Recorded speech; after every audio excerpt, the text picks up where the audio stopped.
Bismillahirrahmanirrahim. Assalamualaikum warahmatullahi wabarakatuh. Kita lanjutkan daya sinyal termodulasi AM. Sebelum kita lanjutkan, sedikit koreksi dari yang minggu lalu, bahwa kemarin saya di video menyebut ini adalah upper side frekuensi. Maksudnya ini adalah upper side band dan ini adalah lower side band. Yaitu upper side band ketika sinyal AM kita modulasi dengan modulasi kompleks, maka akan terbentuk band frekuensi antara FC tambah FM1 sampai FC tambah FM max, dan FC kurang F1 sampai FC kurang FM max. Sehingga bandwidth dari sinyal AM kompleks adalah FC tambah FM max, yaitu frekuensi terluar dari sisi atas, dan sisi terluar dari sisi bawah, yaitu FC kurang FM max, sehingga bandwidth kita dapatkan 2 FM maksimum. Jadi ini nanti akan kita panggil lagi ketika kita mempelajari modulasi digital.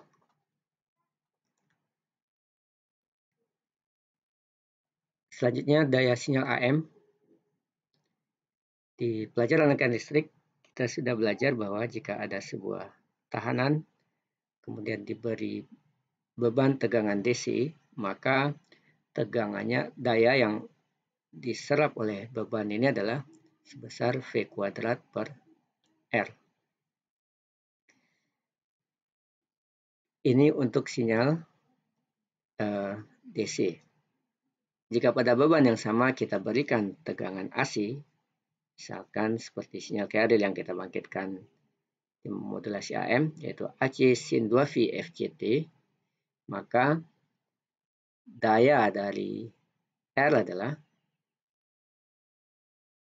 ini kita tuliskan PC karena nanti akan kita gunakan sebagai daya carrier, maka daya pada R adalah VRMS kuadrat per R. Jadi V yang kita gunakan adalah VRMS. Di mana VRMS kita hitung sebagai Vmax per 2 akar 2. Di mana Vmax adalah tegangan maksimum dari sinyal, yaitu AC max per 2 akar 2. Kita dapatkan 0,707 AC max. Sehingga daya pada beban ini dapat kita tuliskan PC yaitu 0,707 AC max kuadrat per R. Di mana 0,707 ini kalau kita kuadratkan didapat 0,5.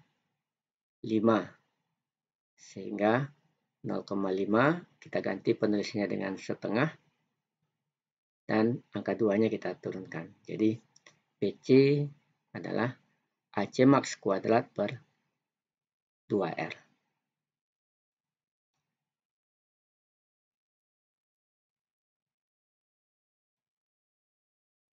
Nah, jika kita ganti sinyal pada beban R ini adalah M per 2 AC max cos 2V FC kurang FMT, maka dayanya adalah, amplitude maksimumnya adalah sebesar M per 2 AC max, maka dayanya adalah VRMS, yaitu 0,707 M per 2 AC max dikuadratkan per R. Nah, sama halnya dengan yang tadi, semua suku kita kuadratkan, kemudian ini akan dapat nilai 0,5, kemudian kita turunkan jadi 1/2, maka daya, kalau ini kita komponen sideband dari sinyal AM, maka M kuadrat per 4 AC max kuadrat per 2R. Di mana tadi AC max sebelumnya kita dapatkan AC max kuadrat per 2R ini adalah PC, maka daya sideband itu adalah M kuadrat per 4 PC. Nah, saat kita membangkitkan sinyal AM, maka daya total yang dibangkitkan sebenarnya adalah sama dengan perangkat ekivalen ini bahwa kita mempunyai 3 buah sumber, yaitu komponen sisi bawah, sinyal carrier, komponen carrier, dan komponen sisi atas. Sehingga daya total yang disebabkan oleh sinyal AM pada beban R, katakannya adalah tahanan pemancar, maka yaitu daya carrier ditambah daya upper side frekuensi atau sideband ditambah daya lower side frekuensi atau sideband. Di mana daya total kita dapatkan PC tambah M kuadrat per 4 PC tambah M kuadrat per 4 PC. Ini bisa kita jumlahkan, kita dapatkan PT sama dengan PC M kuadrat per 2 PC. Seperempat tambah seperempat adalah setengah. Kemudian PC-nya kita keluarkan, kita dapatkan PT PC dalam kurung 1 tambah M kuadrat per 2.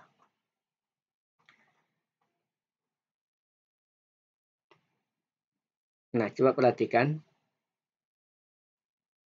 Saat kita membangkitkan sinyal AM, ternyata dayanya adalah jumlahan dari ketiga komponen tadi, carrier, upper sideband, dan lower sideband. Dan perhatikan bahwa daya terbuang paling besar pada carrier. Jadi saat kita memancarkan sinyal AM, daya yang terbuang pada carrier adalah sebesar PC, sedangkan daya pada sideband hanya M kuadrat per 2 PC. Jadi kalau kita lihat perbandingan daya pada PT, daya AM ini, daya sideband hanya 1/4 daya carrier. Jadi bayangkan saat indeks modulasi sama dengan 1, indeks modulasi maksimum, perbandingan komponen carrier dan sideband, bahwa daya sideband itu hanya 1/4 daya PC. Jadi ini yang harus menjadi catatan bagi kita. Ternyata dengan memodulasi sinyal AM sama dengan mengirimkan 3 sinyal, tetapi sinyal yang tidak ada komponen informasinya ini justru membawa mengakibatkan daya yang sangat besar. Nah, padahal kalau kita lihat sinyal informasi ada pada salah satu sideband-nya, apakah upper sideband atau lower sideband. Komponen carrier ini tidak mengandung informasi. Nah, sebenarnya kita tidak perlu mengirimkan ketiga komponen sinyal ini, cukup salah satu upper sideband atau lower sideband-nya saja. Nah, ini mengajak kita memahami sistem modulasi single sideband. Jadi kalau kita mengirimkan hanya salah satu dari sideband-nya saja dari sinyal AM, kita sebut ya sistem modulasi single sideband. Artinya apa? Keuntungannya dengan mengirimkan salah satu sideband ini adalah, pertama adalah hemat daya, yang kedua adalah hemat bandwidth. Kalau untuk sinyal AM, bandwidth-nya adalah 2 Fmax. Dengan mengirimkan satu sideband-nya saja, berarti hanya bandwidth-nya adalah FC min sampai FC tambah FM min sampai FC tambah FM max. Artinya apa? Bandwidth yang dibutuhkan oleh single sideband adalah setengah dari daya sinyal AM biasa ini. Nah, selanjutnya kita akan jelaskan. Jadi ada 3 sebenarnya modulasi AM, kita bedakan jadi 3. Pertama kita sebut dia AM amplitude modulation double sideband full carrier. Kemudian adalah sinyal modulasi ini. Ini kita sebut dia AM DSB FC. Sama dengan ini. Kemudian AM DSB SC. Amplitude modulation double sideband suppressed carrier. Jadi persamaannya kali ini kita sebut AM DSB FC. Kalau kita hilangkan komponen carrier-nya ini, maka kita dapatkan AM DSB SC. Nah, kalau kita lewatkan salah satu sideband-nya saja, maka kita sebut dia single sideband. Jadi AM single sideband. Ini adalah secara persamaan matematis. Ketiga persamaan ini bisa kita tampilkan dalam grafis seperti ini. Ini adalah AM DSB FG. Kita lihat spektrumnya ada ini, double sideband full carrier. Sedangkan yang kedua adalah AM DSB FSC, amplitude modulation double sideband suppressed carrier. Jadi carriernya ditekan. Nah, kalau kita loloskan salah satu saja dari sideband-nya, maka kita dapatkan AM SSB, yaitu single sideband. Kita melewatkan atasnya saja atau bawahnya saja.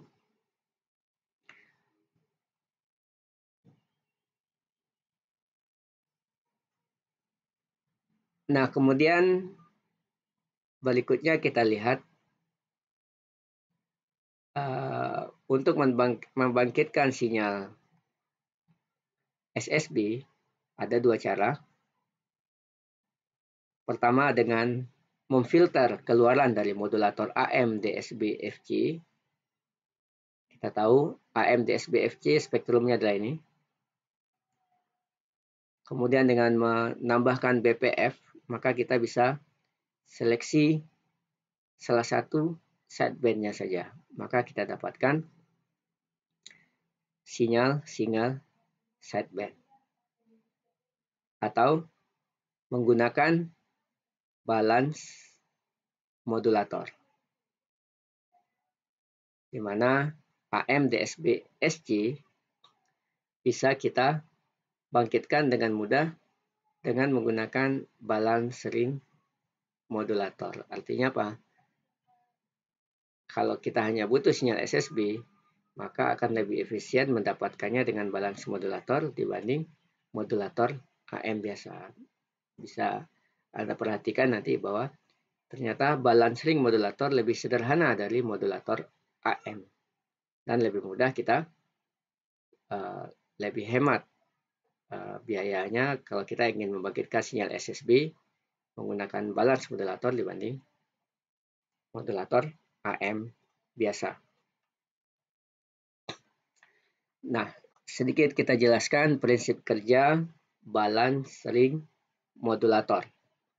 Simbolnya adalah ini, perkalian. Sebenarnya kita mengalihkan sinyal informasi dengan sinyal pembawa, maka akan dihasilkan AM DSB SC. Nanti bisa kita buktikan dengan MATLAB mengalihkan dua buah sinyal, ternyata kita dapatkan sinyal AM DSB SC.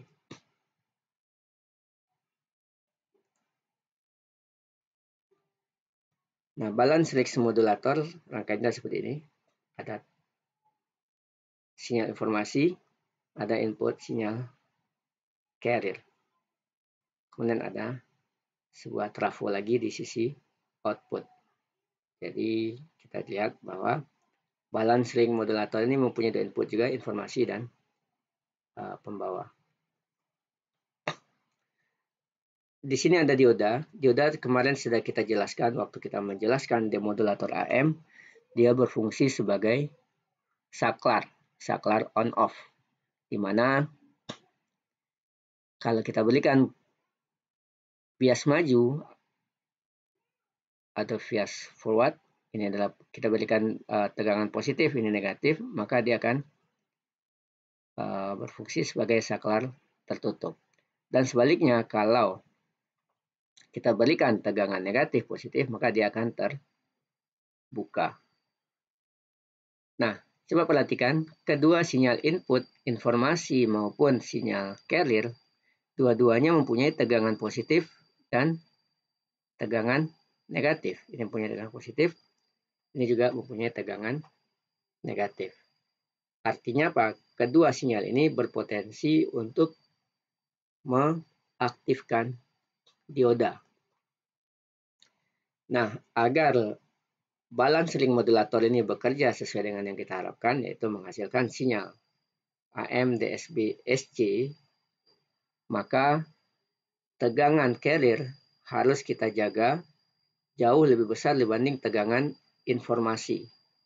Ingat, kita tahu bahwa dioda ini mempunyai tegangan kerja tertentu. Jadi sinyal informasi harus kita buat tegangannya di bawah tegangan kerja dioda, dan hanya tegangan carrier saja yang kita buat mempunyai tegangan di atas tegangan kerja dioda untuk memastikan dioda ini hanya diaktifkan oleh sinyal carrier.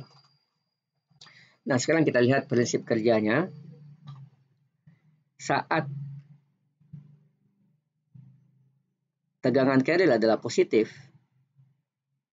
maka dioda D1 dan dioda D2 itu akan dibias maju. Ini karena ini positif,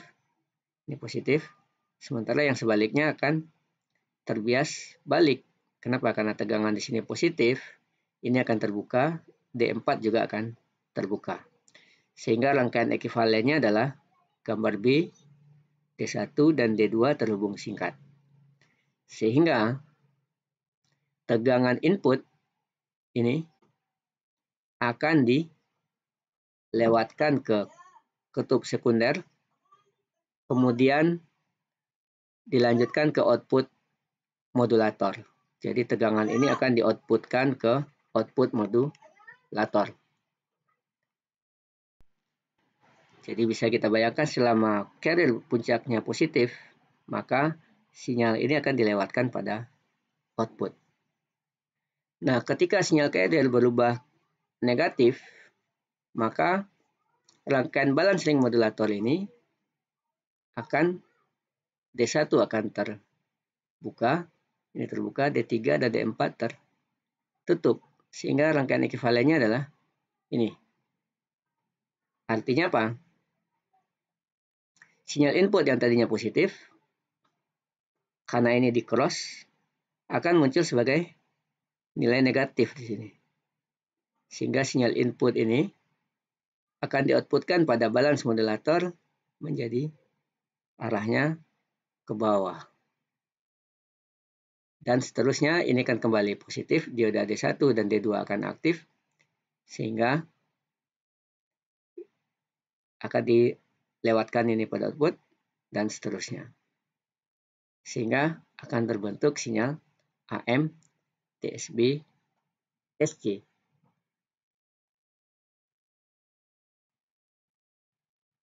Seperti ini. Jadi sinyal ini akan difilter sehingga akan dihasilkan sinyalnya seperti ini. Ini adalah prinsip kerja balance modulator.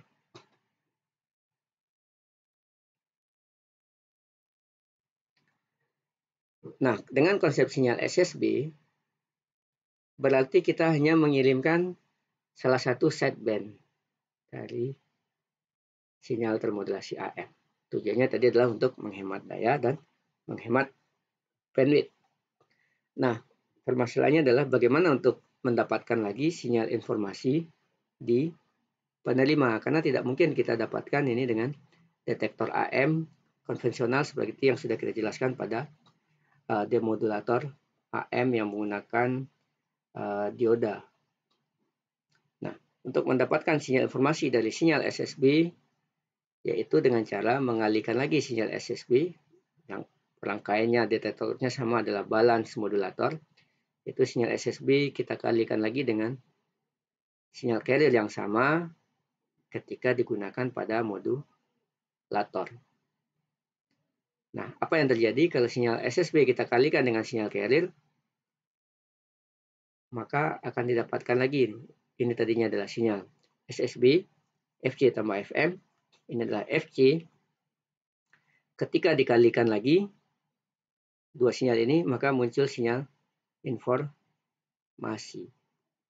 Dan satu lagi, hasil translasinya menghasilkan sebuah sinyal yang frekuensi lebih tinggi. Dapat kita lihat hasil perkaliannya adalah sinyal sinus ini yang sudah menyerupai sinyal informasi.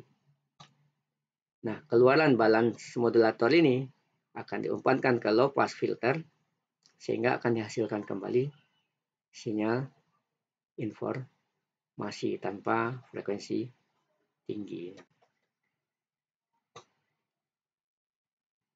Demodulasi sinyal SSB kompleks sama prinsipnya, yaitu sinyal SSB kompleks ini adalah salah satu sideband saja yang kita lewatkan, yaitu upper sideband. Kita kalikan dengan sinyal carrier, hasil translasinya atau perkaliannya kita dapatkan sinyal dengan frekuensi informasi dan sinyal lain akibat translasi ini atau perkalian ini. Dapat kita lihat, ini adalah hasil translasinya, kemudian bentuk amplitudonya ini sama dengan amplitudo sinyal informasi. Ketika kita umpankan ke low pass filter, maka kita dapatkan sinyal murni sinyal informasi. Nanti di rangkaian akan kita tunjukkan bahwa demodulator SSB tidak bisa menghasilkan sinyal termodulasi, sinyal informasi sebelum kita inputkan sinyal carrier pada demodulator. Jadi pada prinsipnya apa? Saat kita menerima sinyal radio, kita mentuning frekuensi, itu sebenarnya adalah kita mencari sinyal frekuensi carrier yang cocok sehingga didapatkan sinyal informasi ini. Jadi di penerima bagaimana caranya? Ya kita tinggal cari frekuensi carrier yang kita inputkan ke osilator ini sampai muncul sinyal informasi supaya bisa kita dengar suara radio yang kita inginkan. Berarti sinyal carrier-nya sudah cocok dengan sinyal carrier yang dikirimkan, yang digunakan pada waktu proses modulasi.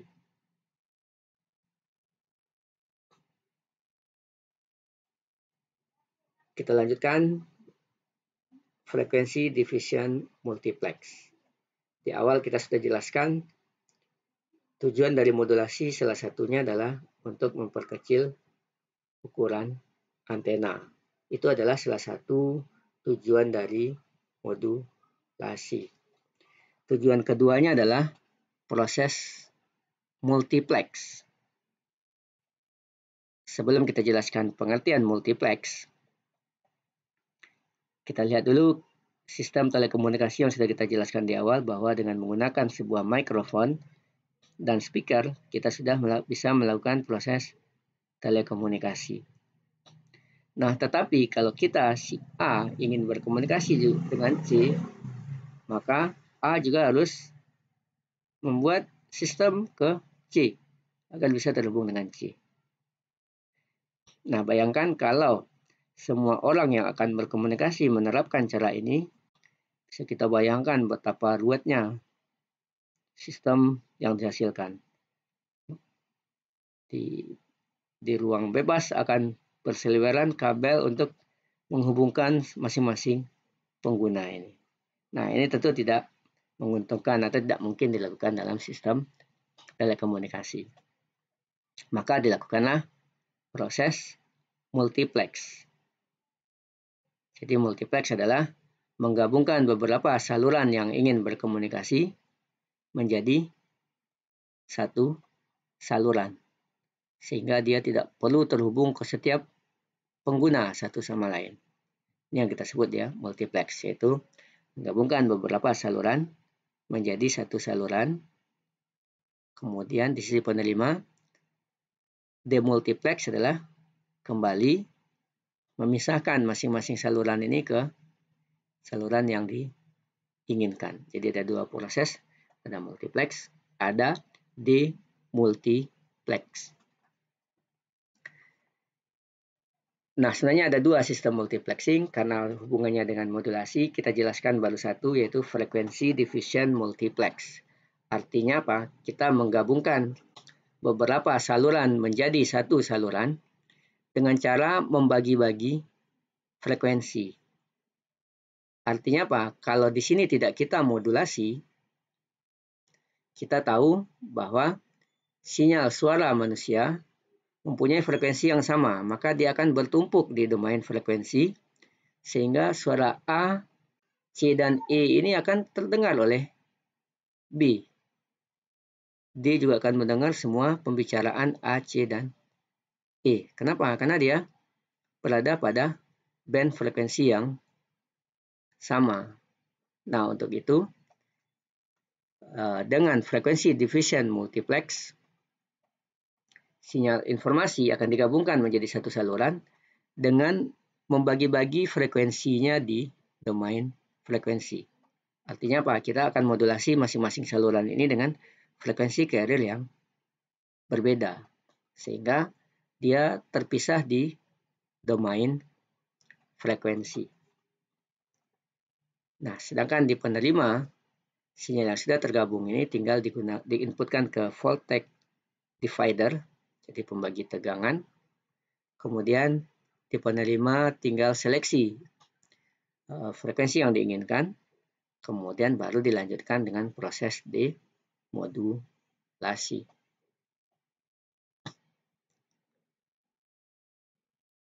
Nah, ini salah satunya, misalkan ada telepon A, B, dan C. Ini adalah informasinya. Kemudian ini dimodulasi dengan frekuensi carrier yang berbeda. Ini sinyal informasi, ini sinyal termodulasi, sinyal informasi, ini sinyal termodulasi. Ini sinyal informasi dan sinyal termodulasi. Nah, pada prinsipnya multiplex adalah kita tinggal jumlahkan ketiga sinyal ini sehingga dia termultiplex. Di domain waktu dia terjumlah, tapi di domain frekuensi dia akan terpisah. Jadi bisa kita tunjukkan nanti di praktikum, kita akan tunjukkan frekuensi dari sinyal FDM.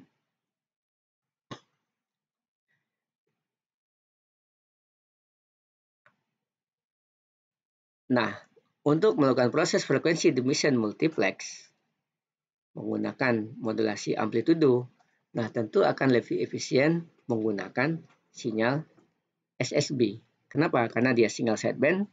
Kalau double sideband, maka bandwidth-nya akan 2 kali lebih besar. Sedangkan kalau single sideband, kita hanya melihatkan salah satu sideband-nya saja, sehingga bandwidth yang digunakan lebih kecil.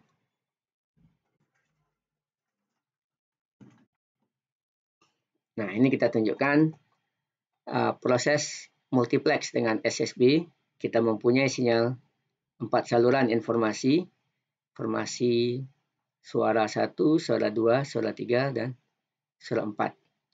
Sinyal suara 1 dimodulasi dengan sinyal carrier 100 kHz, maka didapatkan sinyal AM DSB SC yang membentang antara FC tambah FM, FC tambah 5, sampai FC kurang FM, yaitu sampai 9,5. Kemudian kita lewatkan salah satu sideband-nya saja, yaitu dari 100 sampai 105 kHz. Saluran kedua kita modulasi dengan frekuensi 105, sehingga sinyal termodulasinya ketika keluaran dari balance ring modulator adalah dari FC sampai 105 tambah 5, berarti 110. Kemudian 105 kurang 5, yaitu 100. FC kurang FM. Kemudian dilewatkan upper set frekuensinya, yaitu dari 105 sampai 110. Dan seterusnya, ini dengan frekuensi 110. Ini adalah frekuensi 115. Nah, keempat sinyal ini akan dimultiplex atau dijumlahkan, sehingga dihasilkan sinyal output FDM dari 100 sampai 120. 100 sampai 120, di mana saluran pertama akan menempati saluran dari 100 sampai 105. Kemudian sinyal kedua akan menempati band dari 105 sampai 110. Kemudian saluran ketiga adalah dari 110 sampai 115. Dan saluran keempat adalah 115 sampai 120. Oke, ini yang kita sebut ya frekuensi diffusion multiplex. kita menggabungkan beberapa saluran menjadi satu saluran, tetapi pada domain frekuensi dia terpisah. Artinya ini yang kita bagi. Saluran pertama bagi di frekuensi sekian, saluran kedua di frekuensi sekian, saluran ketiga frekuensi sekian. Nah, di pelajaran yang lebih tinggi, kita tidak akan menemui tampilan seperti ini, tetapi hanya ditampilkan dalam bentuk ini. Jadi, masing-masing saluran diwakilkan oleh satu saluran, channel 1, 100 sampai 105, channel 2 adalah 105 sampai 110, channel 3 adalah 110 sampai 115, dan channel keempat 115 sampai 120. Konsep ini akan kita temui di sistem komunikasi bergerak, misalkan sistem komunikasi satelit, mungkin dengan nama yang lain. Sebenarnya konsepnya sama, yaitu frekuensi division multiple access. Jadi kalau saluran kawat kita sebut dia FDM, tetapi kalau untuk sistem wireless seperti mobile atau wireless yang lain, kita sebut dia frekuensi division multiple access. Konsepnya adalah FDM ini. Baik, sekian untuk hari ini konsep daya sinyal AM. Kemudian kita mempunyai modulasi, kita perkenalkan modulasi AM DSB FC, AM DSB SC, dan AM SSB. Dan selanjutnya kita sudah jelaskan multiplexing menggunakan frekuensi, yaitu frekuensi division multiplex. Jadi tugas Anda hari ini adalah untuk teori, pertama adalah menjelaskan daya sinyal AM. Ini Anda tuliskan lagi, Anda turunkan sambil dipahami kenapa bisa tertulis ini. Ini berikut gambarnya, Anda tuliskan ulang. Ini juga daya komponen sideband. Kemudian adalah daya total dari sinyal AM.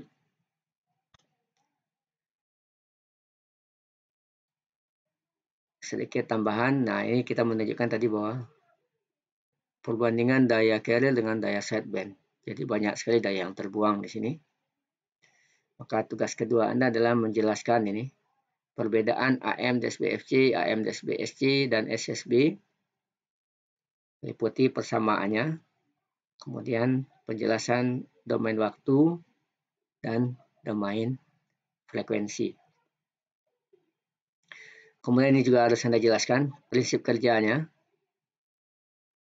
Bagaimana sinyal SSB terbentuk dari dua sinyal input, informasi, dan pembawa.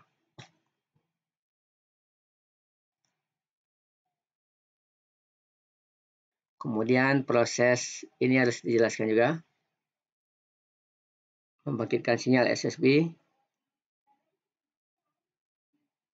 Kemudian demodulasi sinyal SSB. Ini harus Anda jelaskan. Bagaimana dari sinyal SSB kita dapatkan lagi sinyal informasi. Kemudian multiplex. Harus Anda jelaskan, Anda gambarkan, kemudian jelaskan konsep frekuensi division multiplex.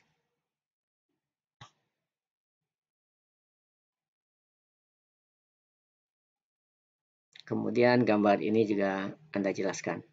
Apa hubungan gambar ini dan ini. Saya tulis di HPS, tulisan tangan. PDF-nya Anda kirimkan di grup paling lambat jam 1.30. Sekian, Assalamualaikum warahmatullahi wabarakatuh.